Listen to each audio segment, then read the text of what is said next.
The Best Offer 寂寞拍卖师可说是最不像 Morricone 音乐风格的电影，但却是他写过最特别的音乐。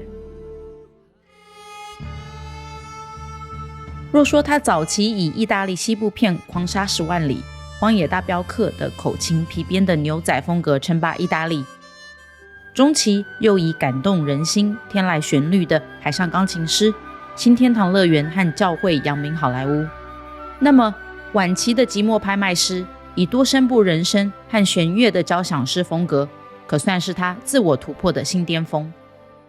然而，你可知道这个晚期风格可是在他85岁才创作的吗？嗨，大家好，我是 Sherry， 今天就让我们来聊聊这部深受影迷喜爱的烧脑电影，与他那最不像 Morricone 的绝美配乐。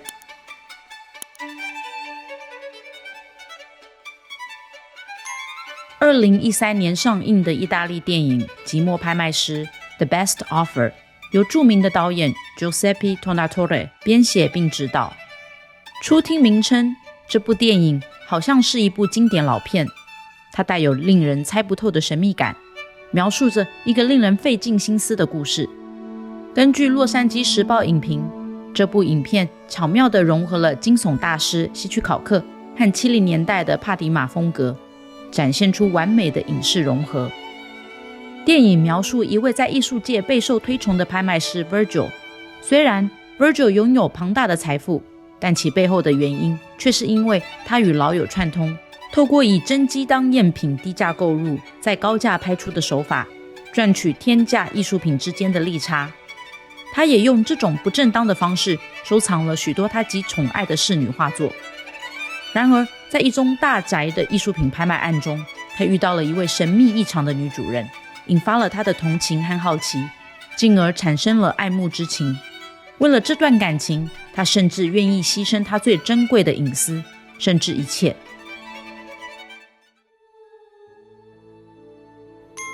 寂寞拍卖师的故事源自导演 Giuseppe 的2个概念，其中第一个概念是他心中珍藏已久超过20年的宝藏点子，而第二个概念则是拍摄前那几年并发出的崭新思维。导演说，故事的轮廓其实相当的简洁，主角是一位深受尊重的名拍卖师，同时也是一位艺术鉴赏家。他的性格相当错综复杂，这是一段爱情故事，却夹杂着惊悚片的情节，却同时又不是典型的惊悚片。在电影开展的半小时后，我们才逐渐发现，这其实是一部爱情片，尽管它不是传统的爱情故事。虽然 Virgil 在拍卖场上是个受人尊重、德高望重的权威专家，但如同他的名字 Virgil 的英文谐音，很像 Virgin 处女的意思，他在爱情方面却是张白纸。他姓 Oldman， 英文直译是老人，所以这位老处男从名字就能得知，他在专业虽然是历练丰富，但爱情的经验却十分匮乏。虽然 Virgil 没有爱情经验，但是电影开头的某一幕马上道破了他心中的渴望。正是因为他无法容忍跟别人有肢体上的触碰，或甚至像正常人般的社交相处，为了填满精神和肉体上的空虚，他开始大量收藏仕女图。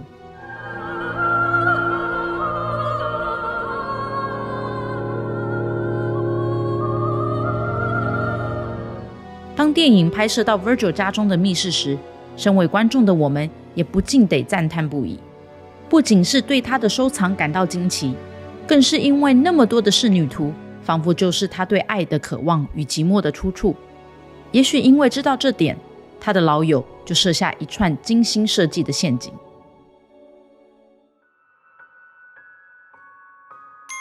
在这部电影中，每个角色的塑造都经过巧妙的安排，从职业、性格到故事结局都呈现出非常紧密的关联。拍卖师 Virgil 高雅的生活方式和极端的洁癖，彰显了他心灵的孤高与对人的怀疑。虽然他拥有一双能够鉴定艺术品真假的眼睛，理解画作底下的价值，但是他却未曾展现出一颗敞开的心。除了女主角 Claire 及其是 Robert，老友艺术家 Billy 等活跃在这个电影中的角色外，诸如 Claire 其实才是本片最令人讶异的人物。身处咖啡厅，他是真正的豪宅主人。患有亚斯伯格症的他总是坐在窗边，不分晴雨都埋首在数字之中。整个故事由开始到结束，诸如 Claire 持续以旁观者的身份细心注视情节的演进，同时他以诡异的视角牵引着观众的心弦。诸如 Claire 的存在仿佛是主角 Virgil 内心世界的延伸。在真相大白后，原来是这个诸如 Claire 血淋淋地打破了 Virgil 的幻想，也是导演刻意借由这个角色来提醒观众，真相其实一直都在眼前，只是当局者迷看不清罢了。 You were at the villa 63 times, 36 during the day and 27 at night, excluding the night of the accident. 身为寂寞拍卖师的配乐大师 Ennio Morricone 曾获得奥斯卡终身成就奖，更因为此片荣获意大利金球奖第53届最佳电影配乐、第58届 David di Donatello 最佳电影配乐奖、第67届银丝带最佳电影配乐奖与第26届欧洲电影奖等殊荣。可惜的是，这部小众电影却没有被美国的金球奖跟奥斯卡看见。其实我认为，如果真要颁奖，这部片比任何 Morricone 写过的电影配乐都更值得拿到奥斯卡。因为在《寂寞拍卖师》，他完全打破了自己先前的配乐风格。在这个频道，我曾经介绍过 Morricone 写过的经典配乐，从《海上钢琴师》到《新天堂乐园》，从《教会》到《四海兄弟》，这些都属于正港 Morricone 的风格。甚至奥斯卡在大师人生尾段终于颁给他为82人写的电影配乐，其实也只是对他早期的西部牛仔口哨风格致敬。我个人认为，《寂寞拍卖师》才是 Morricone 这一生中写过最突破的音乐风格。以下就让我们来分析为什么这部片是他最突破自我的电影。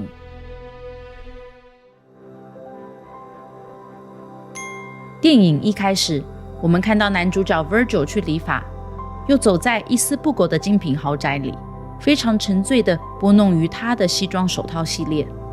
为了描述他的顶级品味习惯与他最爱去的高级餐厅，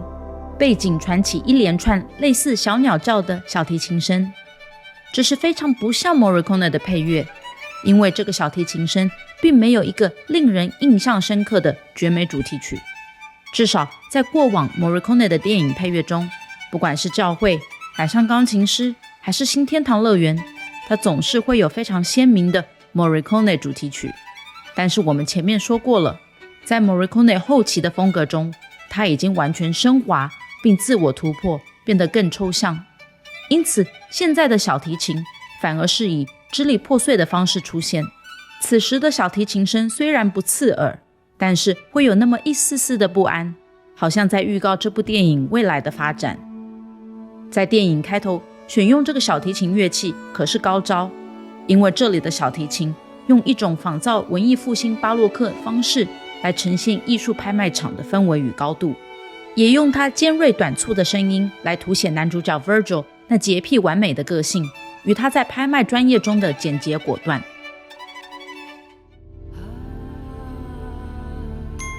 整部电影令我最印象深刻的是，当 Virgil 回到家把保险室的门一打开，他看到自己多年收藏的各式各样仕女图。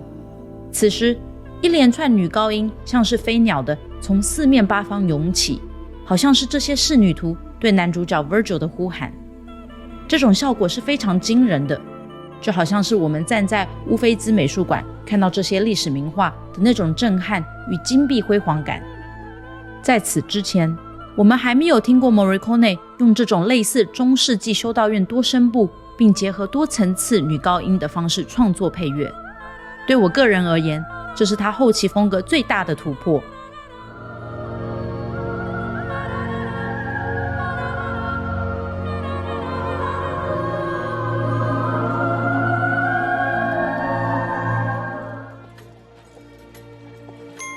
在电影最后， Morricone 用类似四海兄弟中的深刻醇厚的弦乐，为这部电影画上句点。在交错回忆的最后， Virgil 来到 Claire 曾经提到的日与夜餐厅孤独的等待。当侍者问他是否一人用餐时，他说：不，我在等人。Are you on your own, sir?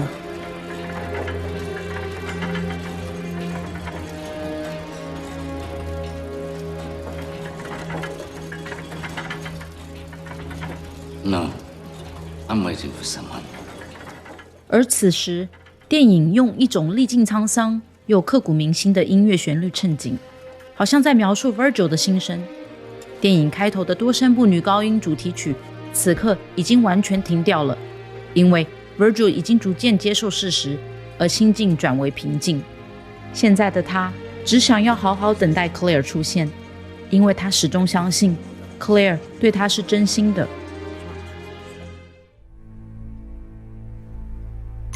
在看过这么多部托纳托雷的电影后，这部片最打动我的心，甚至超过他在新天堂乐园、海上钢琴师的表现。不仅是因为悬疑诈骗情节很符合这个世代人性的软弱与贪婪，对爱情的渴求与无知，而是 Morricone 用音乐去描述血淋淋的人生。为了展现寂寞拍卖师中揭晓谜底时的五味杂陈，以及 Virgil 的辩才技巧和他内心深处庞大的孤独境地， Ennio Morricone 还特地亲自前往布拉格，与捷克国家交响乐团携手合作录制了电影配乐。透过意大利女歌手宛如天籁的绝美歌声，以主题曲那充满巴洛克风情的哀愁旋律， Morricone 用音乐将 Virgil 一步步引进爱情的陷阱，铺陈出他自己失败的爱情故事。但是即便经历过大起大落的爱恨情仇， Morricone 总能在最后用一首非常惆怅难忘的弦乐告诉观众，男主角已经 make peace with the world。 看完这部电影，你会有种感觉，无论如何，人生还是美好的。不管受到多大的打击，我们还是要坚强地活下去。